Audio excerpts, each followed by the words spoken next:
که مو نوم واخلئ او د نننۍ شل کلنې شخړې په اړه باندې ووایاستئ چې تاسو قومي مشرانو ورته حل لار ولټوله، څه ډول قضیه وه او حل هم کړه؟ نحمده ونصلي على رسوله الكريم اما بعد. بسم الله الرحمن الرحیم. زما نام مولوي عبدالرحمن خواجه دی، پکتیکا ولایت ارګون ولسوالۍ. دغه د پکتیکا ولایت ارګون ولسوالۍ کې د دوو درنو کورنیو ترمنځ د 12 لسیزو پخوانۍ یوه بدي وه چې په دې کې یو طرف نه مرګ هم شوی او زخمیان هم شوي وو.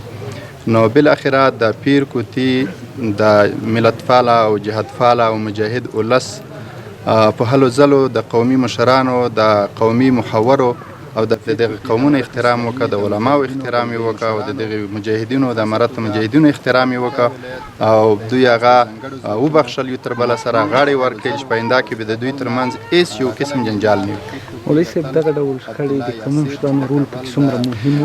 دا خو طبیعي خبره ده. الله جل جلاله قرآن پاک کې د دې متعلق موږ ته امر کړی دی چې صلح بهتره ده او صلح خیر، او الله جل جلاله قرآن پاک کې فرمایي که چېرته دوې ډلې د مسلمانانو نه خپل منځ کې جنګ وي نو تاسو د هغې ترمنځ صلح وغواړئ. نو د دغې دشه شخړو ترمنځ که چېرته په صمیمانه توګه په اخلاص صداقت سره په رښتینوالي سره قومي مشران علما هلته ناسته ډوډۍ دغه یې خوري، مخ خوړلې وه.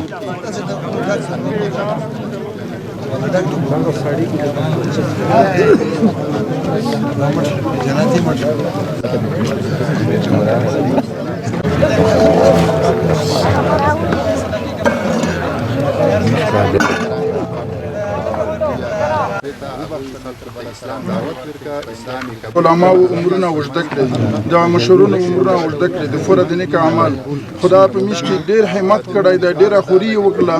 الله پاک ته دی دغه همت او خوري په خوښي باندې بدل کړو. په دې دنیا او په ورځ د قیامت باندې په دواړو جانو باندې خدا ته اجرونه ورکړي او خدای پاک چې د کومې میش په خپل منځ کې څه زړبدګۍ و، خدای پاک دغه قبیلې میش سره خدای پاک د نیک اعمال عمرونه ورکړي، ابوج یې کړي، میش احترام وکړه، د قوم د کلي احترام وکړه.